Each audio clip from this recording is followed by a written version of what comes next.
at least cheap to free, and you don't pay road tax. Because remember, where do we get most of our road tax? Most of our road tax comes from gasoline tax. Electric cars don't use gasoline, so they don't pay a road tax. Whenever the lawmakers are done trying to trump up charges on the president, they'll find a way to tax these electric cars. And everything will take care of itself. Maybe they'll figure out a way to just tax you on the miles driven. I don't know. But one of these days, electric cars will be the car that most of us have. Forget about the pollution problems. It all has to do with economics. They're cheaper to build. They're cheaper to fix. They're cheaper to maintain. So be on the lookout, folks. Electric cars are the next big thing. Politicians do funny things. And I don't care who you are, a politician or not, there are no people who in this world who are 100% wrong. There are no people in this world who are 100% right. Topic of this story, Hillary Rodham Clinton. For some reason, she decided it would be a good idea to go on to the Howard Stern show this week. Now, I have no idea why anybody of prominence would want to go on the Howard Stern show. Sure, if you're an actor trying to promote a movie or a musician trying to promote a song, I get that. But if you're a politician of sorts, why would you go on to the Howard Stern show? Because just his MO is to be embarrassing and shocking. That's how he's made his money. Well, I found myself defending Hillary Rodham Clinton this week, of all things. Stern, the way he is, just the way his MO, just the way he goes about things. He flat out asked Hillary Clinton, "Hey, are you a lesbian? A lot of people think that you are." And she laughed and said no. And Stern says, "Well, a lot of people say you're a lesbian. Come on, you must be a lesbian. Are you a lesbian?" And she laughed and says, "No, I'm not." He says, "Raise your right hand and swear to God, you're not a lesbian and you've never had a homosexual affair." And she did it. No, I've never been a lesbian. I never thought of it. I don't like that kind of stuff. That's not me. I'm a heterosexual. I like men. I don't like women. Okay? She caught 18 kinds of hell for making that statement from the LGBTQ community, whatever that means. Let me say that from LGBTQ people, okay? How dare you talk that way? You talked as if homosexuality was a disease, was a crime. No, she didn't. The interviewer said, "Did you do it?" She said no. Did she make light of it? I guess you could say that maybe she did, but she wasn't being interviewed by Chris Wallace. She was being interviewed by Howard Stern. That's just what it is. Okay? Being on the Howard Stern show is not like being on Meet the Press. It's not like being on Chris Matthews' show on Sunday, whatever the Dopey Shop Fox show is. It's not like that at all. It's going to be shock jockish. He asked her a bizarre question, and she gave a bizarre type answer. Be it a truthful one. I have to assume it was a truthful one. I don't know why she would lie, okay? No reason for her to lie at this point in her life. But she caught all kinds of hell from a bunch of lesbian community people saying, "How dare you talk that way?" Well, should she have lied? Or should she have done the politically correct thing and said, "Well, now personally, a lot of my friends are lesbian, and I see nothing wrong with that lifestyle, but no, I've never thought anything like that, but you know what? I can understand why people would think that way. I can understand. I have lots of friends." Stop it. For once, a Clinton was asked a simple question, and a Clinton gave an honest answer. For once, I don't think no one named Clinton has ever done that, ever, at least Bill or Hillary. They've never done that until now. So she does it. She gives a pull out all the stops, absolutely, positively, no. Don't stop, go. Don't collect $200, N-O, no. And she's chastised. For the life of me, for the love of God, I have no idea why anybody would ever embrace the left in this country, because that's just the way they are. They eat their own like no one I've ever seen, ever. Which is a good segue into my essay for today. The death of the Hollywood sex symbol. Okay. Before I get into my essay, are you enjoying the show? I hope so. We're 20 minutes into the show. If you're still listening to it, I have to assume that you're at least halfway enjoying it, because if you weren't, you would have turned it off long ago. Okay. I enjoy bringing the show to you. Apparently you enjoy listening to the show. If you would, as a favor to me, send a buddy of yours, at least one buddy, a link. Send the link to the show. Say, hey, listen to this knothead. He's not half bad. That's how we grow the show. That's how we get people to like the show. That's how we get people to listen to the show, okay? You can find The James Strong Show on iTunes, iHeartRadio, Player FM, Facebook, Twitter, TuneIn, Radio Online, the podcast app, YouTube, Spotify, Google Podcasts, CastBox, SoundCloud, Deezer, and Spreaker.com. But the easiest way to listen to the show is this. Send me your email. Send your email address to jamesstrongshow@hotmail.com. All one word, jamesstrongshow@hotmail.com. What I do then is I add you to the James Strong Show fans list, and I will email you a link to each and every podcast upon publication, so you can download that podcast and listen to it at your leisure. Okay? Good? Got it? Great. The death of the Hollywood sex symbol. Did you check out the new Charlie's Angels movie? I think it was last month it premiered.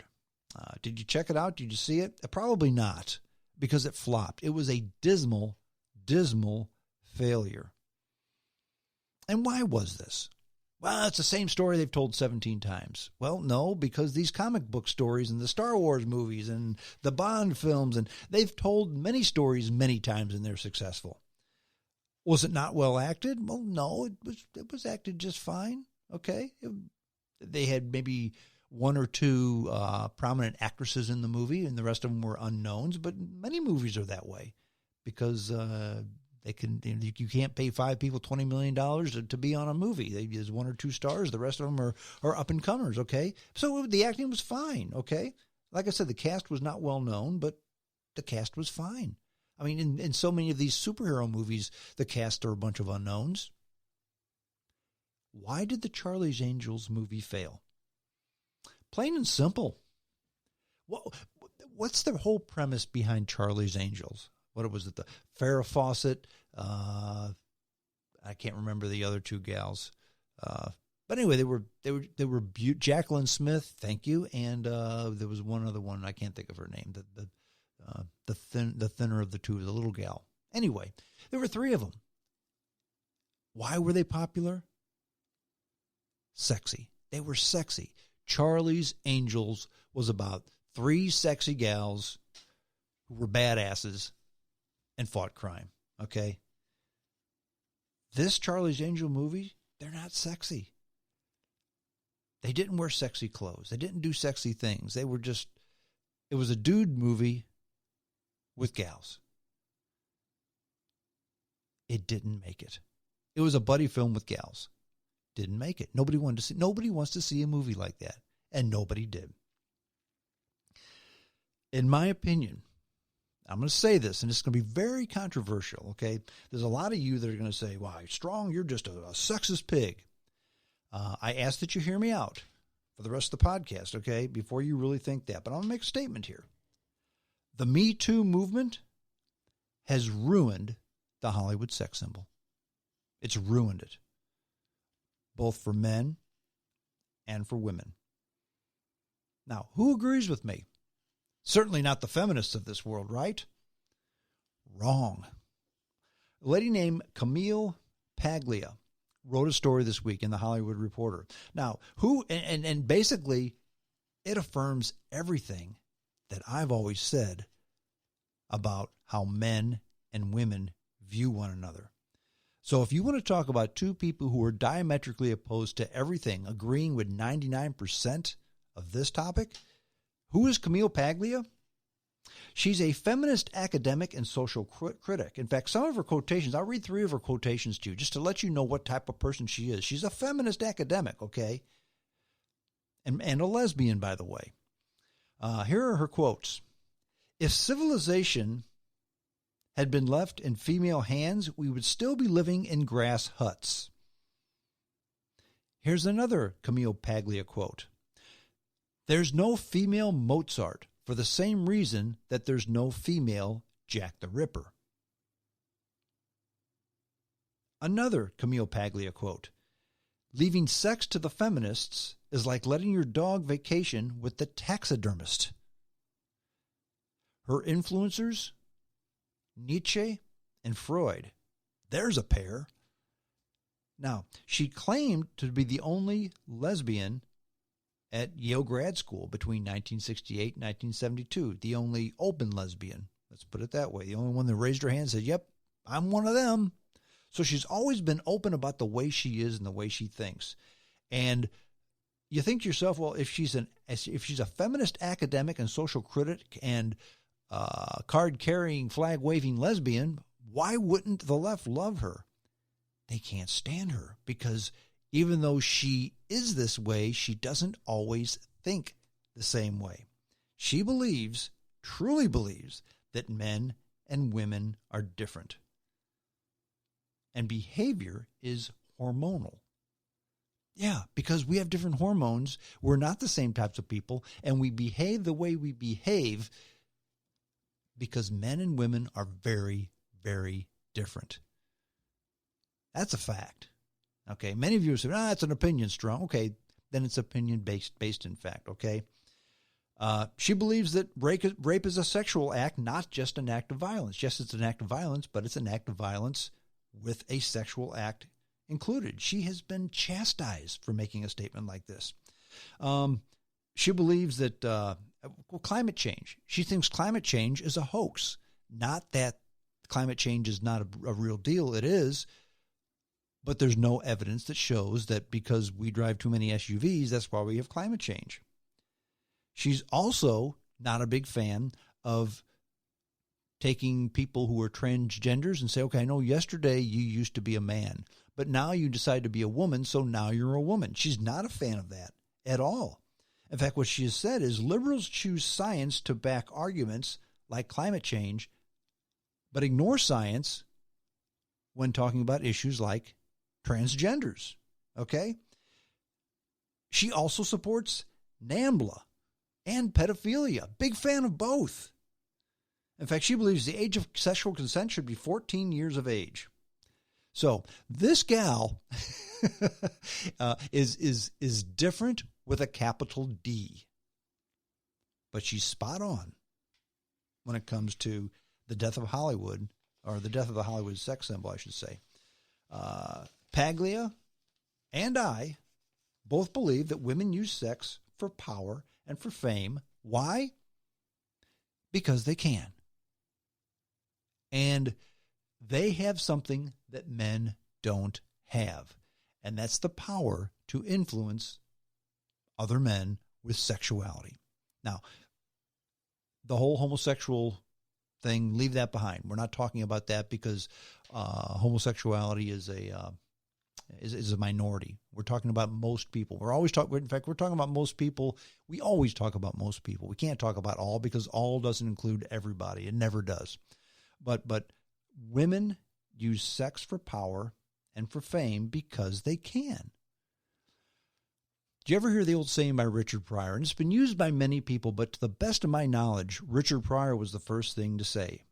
He said, you know what? He said, with women, I don't know why women complain, because women have it made. And what Richard Pryor said, and again, it's been repeated by a lot of different comics, a lot of different ways, but I think it was originated by Richard Pryor. In fact, he's the first one I heard say it. But he says, women have it made. They've got half the money and all the pussy. Think about that statement for just a minute.